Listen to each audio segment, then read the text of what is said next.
Good morning, Tippler Nation. Happy Thirsty Thursday. We are taking a little field trip today. We are out in the Bayview neighborhood of San Francisco visiting Raff Distilleries. So, in case you haven't heard, Raff Distilleries is moving on over from Treasure Island into the Bayview district of San Francisco and opening up a brand spanking new distillery and tasting room for all of us to come visit and hang out in. So we're gonna head inside, we're gonna see what they're up to, what they're building out, and learn a little bit about them. Let's go do it. As we can see, they're in the middle of constructing and kind of building out their distillery here. And you can see these beautiful stills that Carter actually makes himself, which he'll tell us a little bit about. All right. So here is the man of the hour that we're going to be chit-chatting with here, Carter. So why don't you tell us a little bit about yourself and about Raff Distilleries for those of our audience who don't really know? So I'm Carter Raff, so it's Raff Distillery. I've always been a maker. I always liked making things, and I've been a machinist most of my life and woodworker. And when I was in college, I went to Sonoma State University, and unfortunately back then they didn't have a wine program. They do now, but being up in the wine country, I thought it would be fun to make wine and mead, and so I've been doing that for a very long time. And around 2010, I decided, it's time to move into starting my own distillery because I've been distilling spirits at that point for about 15, 16 years. And so I, got a business plan together and started looking at making a distillery and going through the process of building all the equipment because it's just, I can make stuff the way I want it, the way I want it to look, and the way I want it to operate. Yeah, I mean, it's not common that you see kind of the distiller making the stills as well. So it's a pretty unique kind of process here. Yeah. Well, I actually aside from our label machine, I pretty much build everything at the distillery. So if it's even something as simple as a tank, if it's here, I've probably modified it to my own specifications. So my original bottling line I built from scratch, and the new bottling line that's fully automated, conveyors, everything, all computer controlled, I built and programmed and engineered. That's wild. So you were like, when we talk about craft, you were craft from like soup to nuts here. You were the whole thing. And you were saying some of the design here too, the distillery, you're kind of building some of the railings and some of the things as well here too, right?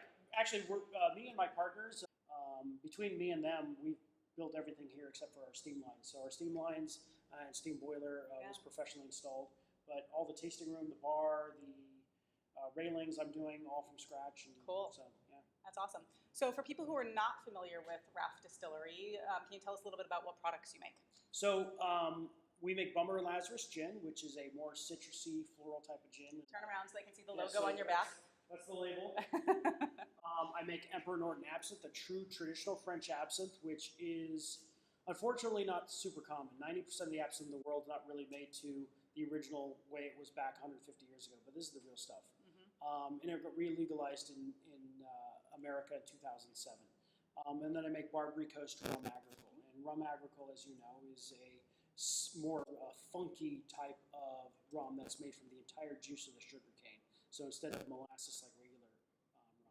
And what's unique more about my spirits is I'm fifth generation San Franciscan. Yeah, I love this part of the story. I base all the labels off San Francisco history. So Barbary Coast was a 9-block area of San Francisco down by the Embarcadero, where during the Gold Rush era, it had already existed before the Gold Rush, but it was kind of a little more mellow. But now we have this literally influx of millions of people, and it was just lawless. Murder, prostitution, gambling, police wouldn't go into the Barbary Coast. Our San Francisco? Yeah. My great-grandfather actually had a cigar store down on the Barbary Coast, and when he asked the landlord when he was renting the spot, why is this so cheap? And the landlord pointed to a big red splotch on the ground. He goes, well, that's what happened with the last tenant. Wow. And then my Emperor Norton absinthe, based on Emperor Norton, who was a real guy who lived in San Francisco in the middle 1800s and kind of lost his fortune and left San Francisco, came back around 10 years later, and was just kind of crazy. He wore a half Confederate, half Union Civil War uniform, top hat and feather, and went around making government proclamations. He called himself Emperor Norton the First in the United States and Protector of Mexico. And on our bottle is a pictorial of him proposing the Bay Bridge. So he actually proposed the Bay Bridge and the Trans-Bay Tunnel 80 years before they were conceived. Really? He says there should be a bridge between San Francisco and Oakland, and there should be a passageway underneath the water. And it took them 80 years to do that, and there's a nonprofit campaign that got started that we're still trying to change the name of the bridge to the Emperor Norton Bridge. Really? Yeah. Fascinating. I didn't know that part of his story. You hear a lot about Emperor Norton living in San Francisco, but I hadn't heard that. And then Bummer and Lazarus? So Bummer and Lazarus, the two dogs were two real stray dogs that lived in San Francisco in the late 1800s. Bummer and Lazarus were so good at ratting that San Francisco actually passed a separate statute to protect Bummer and Lazarus. So normally they would kill strays on sight. They certainly wouldn't let strays go down on Market Street where they could scare horses, because remember, it's horse and buggy back then. So they actually were allowed to do whatever they wanted in the city. They were well loved. Lazarus died, and 10,000 people showed up at the funeral. Really? Yeah, back in the 1800s. And when Bummer died, Mark Twain wrote the eulogy. Wow. So. Wow, I love that. So, and the spirits are amazing. I've tried all of them for sure, and the gin is very popular, especially here in San Francisco, Bay Area. And so the cool thing is now people are going to be able to come to a tasting room and actually try them, right? Yes. You don't have to go hunt them down in bars necessarily. You can come here and hang out right in the city. So tell us a little bit about this new space in the distillery. So we found this great spot.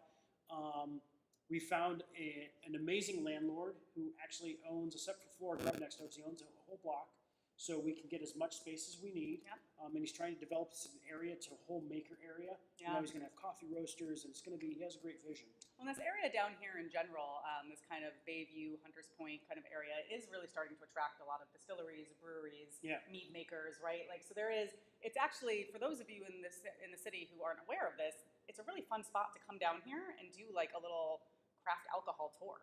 There's some really good spots around here. So what does the community have to look forward to? What's this going to look like when it's done? And when do we think maybe it will be open? So hopefully within a month. Hopefully. And right now it's just the beginning of September. So hopefully by the end of September we should be up and running, building out our tasting room. So we'll be able to, we have a new craft distiller's permit. And so that allows us to give 1.5 ounces, whether it's in tasting form or we can make you a single cocktail. We can sell bottles. We're going to do a Victorian theme because all my labels are based in Victoria era. Awesome. So we're super excited, and that's why we wanted to come down and check it out before anyone else kind of got to come down here and see what you're doing and what you're working on. We're definitely going to be here for the grand opening, whenever that is, and we're last dancers. It's going to be awesome. It's going to be cool. Yes. So we will be here. We hope some of you will be here as well. I'll make sure to keep you all updated when we have the official date of when this is going to be opening, and we'll make sure to let you know. And you can come down here and try some spirits and maybe jump on video with us and tell us what you're thinking of this new place. Well, I'd like to invite you back and actually help us do a distillation. Show That'd you be awesome. Hands-on how everything works. And I would love that, and I think my audience would love that as well. If we can kind of capture some of that and show kind of really, how does this all work? Because it does feel a little bit like magic. We're going to be a teaching distillery as well. I love that. Once we're actually up and running and our production is smooth, I always planned this for the other place. We just didn't have the room. We didn't have the capacity. But now we can actually start, holding courses on how to distill and, how to do all this kind of cool stuff. Yeah, and help other people who are interested in this stuff get off the ground and figure it out for themselves. Because especially in the spirits world, it's a little harder to figure out and get it right and be able to do it legally than it is in brewing and, some of the other areas where you can really do it at home. Definitely. So I think that would be a great service to the community that you're excited to join as well. Cool. Well, this was our quick little Thirsty Thursday field trip out to Raff Distillery. We're super excited. Carter, thank you so much for spending a little bit of your morning with us. By. And all of you guys, when you're at bars, make sure you're asking around if they carry Raff Distillery. Let them know that you want to try it. And then when this opens, come join us and we'll have a party. All right?